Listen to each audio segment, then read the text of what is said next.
நிக்கல, நீதிமன்றம் வரைக்கும் போயிருக்குது.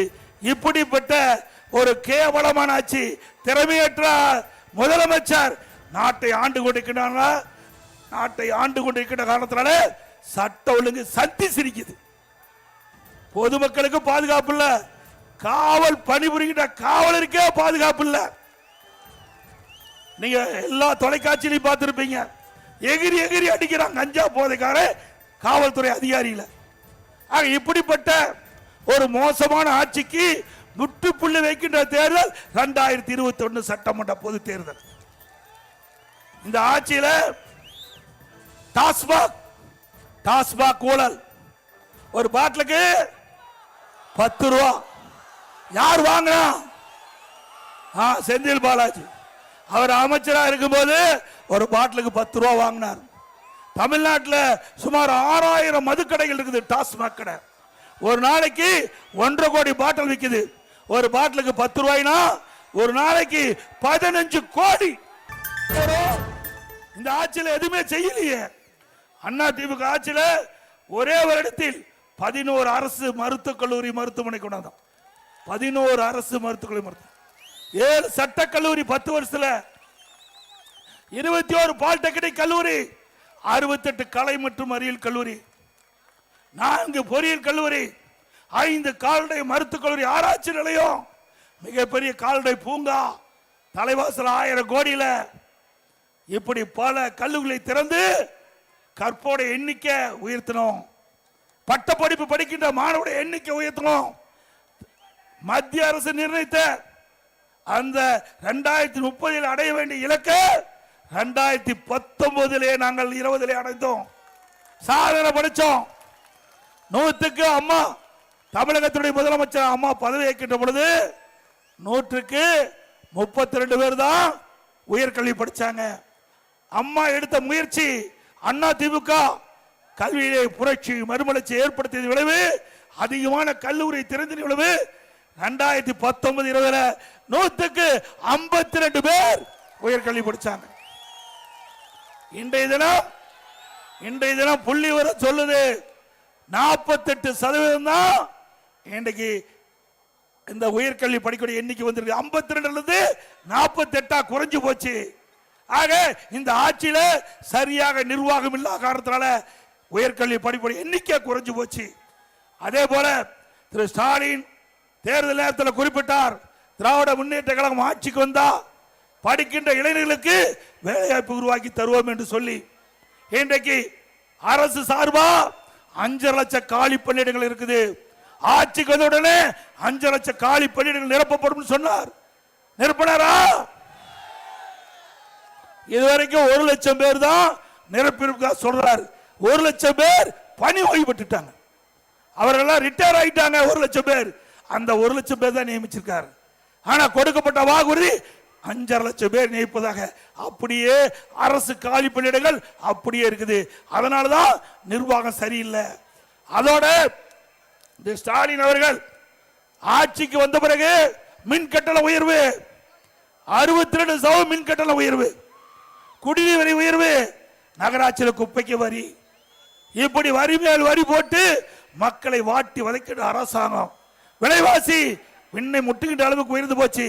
அரிசி விலை உயர்வு, எண்ணெய் விலை உயர்வு, பருப்பு விலை உயர்வு, இதை பற்றி எல்லாம் ஸ்டாலின் சிந்திக்கிறதுக்கு நேரம் இல்லை. வீட்டு மக்களை பற்றி தான் சிந்திப்பார், நாட்டு மக்களை பற்றி சிந்திப்பதற்கு நேரம் இல்லை. இதே அண்ணா திமுக ஆட்சி இருக்கின்ற பொழுது, இப்படி உணவுப் பொருள் விலை ஏறுகின்ற பொழுது அதை கட்டுப்படுத்துவதற்கு விலை கட்டுப்பாட்டு நிதியம் என்ற ஒரு நிதியை உருவாக்கி 100 கோடி ரூபாய் வைத்து இன்றைக்கு புளி விலை அதிகமாயிடுச்சுன்னா எந்த மாநிலத்தில் புளி விலை குறைவு அதை வாங்கிட்டு வந்து இங்க விற்பனை செஞ்சு விலை சரி கட்டுவோம். பருப்பு விலை உயர்ந்து போனா எந்த மாநிலத்தில் பருப்பு விலை குறைவு அங்க போய் விலைக்கு வாங்கி தமிழகத்துக்கு கொண்டு வந்து அந்த விலையை குறைப்போம். இப்படி மக்கள் பாதிக்காத அளவிற்கு உணவுப் பொருட்கள் விலையை கட்டுப்படுத்த அரசாங்கம் அண்ணா திமுக அரசாங்கம். கொரோனா காலம் கடுமையான சோதனை. அந்த சோதனையான காலத்தை கட்டத்தில் கூட மக்கள் ஒத்துழைப்போடு விலை மதிக்க முடியாத உயிரை காப்பாற்றிய அரசாங்கம் அண்ணா திமுக அரசாங்கம். ஒரு வருடம் ரேஷன் கடையில் விலையில அரிசி கொடுத்தோம், விலையில எண்ணெய் கொடுத்தோம், விலையில சக்கரை கொடுத்தோம், குடும்பத்தை 1000 ரூபாய் கொடுத்தோம்ல. ஒரு வருஷம் 1 ரூபாய் வருவாய் கிடையாது. கடைகள் திறக்கல, தொழிற்சாலை திறக்கல, அரசுக்கு வருகின்ற வருவாய் எதுவுமே வரல. ஜிஎஸ்டி வரல, அதே ரோட் டாக்ஸ் வரல, பத்திரப்பதிப்பு வரல, எதுவுமே வருவாய் இல்லாத போது கூட சிறப்பான ஆட்சி இந்தியாவிலே கொடுத்த ஒரே அரசாங்கம் பண்ணாது. இன்றைக்கு வருவாய் உயர்ந்து போச்சு. அண்ணா திமுக ஆட்சி விட 1,36,000 கோடி கூடுதலா திமுக ஆட்சியில வருவாய் வருகிறது.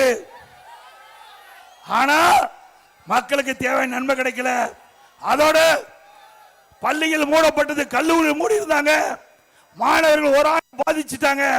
மாணவருடைய கோரிக்கை ஏற்று எல்லா மாணவர்களுக்கும் ஆல் பாஸ் போட்டு கொடுத்தோம். ஆல் பாஸ், பள்ளியில படிக்கிற மாணவருக்கு ஆல் பாஸ், கல்லூரியில் படிக்கிற மாணவருக்கு ஆன்லைன்ல வகுப்பு. இப்படி மக்களை காத்த அரசாங்கம் அண்ணா திமுக அரசாங்கம். அதோட இன்னைக்கு துணை முதலமைச்சர் அப்போது வேண்டுமென திட்டமிட்டு அண்ணா திமுக அவதூறு பிரச்சாரம் வருகிறார்.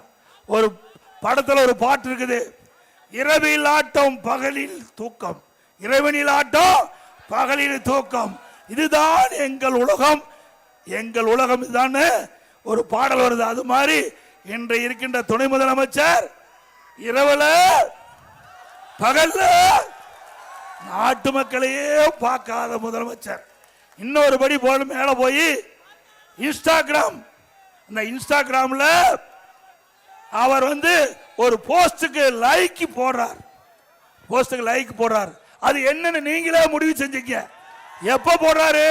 நள்ளிரவுல போடுறார். நேரம் நள்ளிரவுல இந்த லைக் போடுறார். இப்படிப்பட்ட துணை முதலமைச்சர் நாட்டுக்கு தேவையா? அப்புறம் ஸ்டாலின் பேசுறார், எங்களை பத்தி பிஜேபி பத்தி பேசுறியே, நீ எதிர்கட்சி தலைவரா இருந்தீங்க. திமுக எதிர்கட்சியில் இருக்கும்போது அன்றைக்கு பிரதமராக இருந்த திரு நரேந்திர மோடி அவர்கள் தமிழகத்துக்கு வருகின்ற பொழுது கருப்பு கொடி காட்டினார், கருப்பு போல விட்டார். பிறகு திமுக ஆட்சிக்கு வந்த பிறகு வெள்ளை குடை பிடித்த வீரமகன் வருதான். நீ எங்களை பத்தி பேசலாமா? அப்பொழுது இருந்த பாரத பிரதமர் அவர்களை, நம்முடைய பிரதமர் திரு நரேந்திர மோடி அவர்களை கோலோ இந்தியா செஸ் ஒலிம்பியாட் கலைவாண அரங்கில் ஒரு அரசு நிகழ்ச்சி இதெல்லாம் அழைச்சிட்டு அவரை கௌரவப்படுத்துறீங்க. ஆனா இன்னைக்கு என்ன பேசுறார்? திட்டமிட்டு அவதூறு பிரச்சாரத்தை பரப்பி வருகிறார். திரு ஸ்டாலின் அவர்களே, ஆளுங்கட்சியா இருக்கின்ற போது ஒரு நிலைப்பாடு, எதிர்கட்சியாக இருக்கின்ற ஒரு நிலைப்பாடு, இதுதான் திமுக இரட்டை வேடம்.